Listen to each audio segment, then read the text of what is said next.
You woke up this morning feeling fat. You looked at yourself in the mirror and you hated what you saw. You cried while you were in the shower because when you looked down at your body, you only saw rolls of fat. You put on sweatpants and a sweater because you felt that your fat would show in clothes that were not baggy. You skipped breakfast today because you knew that if you ate, it would add more weight to your body. You started to feel depressed when you were at school because you looked around and saw how happy all the thin kids were. You decided to skip lunch as well. Your stomach started to growl as you were walking in the front door of your house. Instead of eating an after school snack, you changed into clothes for a run. While you were running, you noticed that your hunger pains went away. From that moment on, you decided to eat once a day and exercise twice a day. After you finished your run, the hunger pains came back, and you started to get lightheaded. You made the decision to eat a lot for dinner to make up for not eating at all that day. Before going to bed, you looked through a magazine and seen an advertisement with a stick-thin model that had prominent cheekbones. You cried yourself to sleep because you thought that you would never look that way. This new unhealthy pattern will continue for a couple of months. A couple of months have passed now, and you still woke up this morning feeling fat. You looked in the mirror with disgust, even though you have now lost 10 pounds. You decided to start taking pills that control your appetite and help you lose more weight. After school, you did a normal workout routine.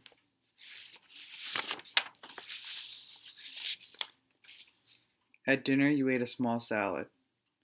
You should have felt happy that you were eating healthy, but you didn't feel happy at all.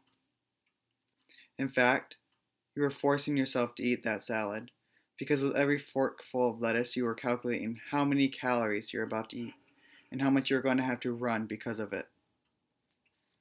You will continue with this new habit for a few weeks. Today you woke up feeling exhausted and weak. You looked at yourself in the mirror. You have now lost a total of 20 pounds, and it shows. Your collarbones are now very noticeable. In fact, you can see them through your shirt.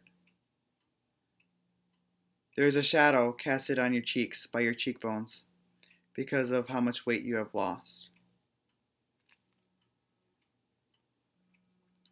While you're in the shower, you can feel the bar of soap touching every bone in your body as you moved it across your skin. Every now and then, you get lightheaded throughout the day. But you're used to it by now, and it doesn't affect you anymore. Today, when you got home from school, the only thing you could think about was going for a run. Even though your empty stomach was speaking and your head was pounding, you still got ready for a run. As you were changing into your clothes, you passed out. You woke up about 30 minutes later and still decided to go for a run. When you finished your run, you forced yourself to eat an apple. You felt guilty and fat for eating that apple. As you made your way to your room for bed, you caught your reflection in a picture frame. You were terrified at what you saw. You will eventually change your eating habits and maintain a healthy weight, but you have a long and bumpy road ahead of you. I will be here waiting for you to fall off that wagon and catch you. I will lead you back to your skeleton-like figure. Sincerely,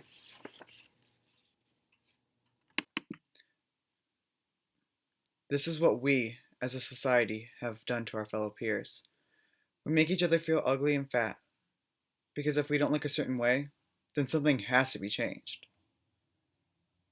When we put too much of an emphasis on being thin, a person's self-esteem is demolished, and it is hard to build back up. Eating disorders are a real thing.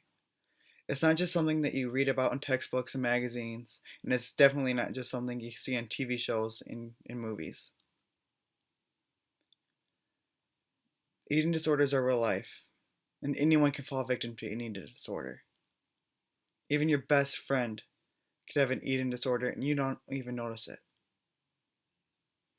There is help out there for victims.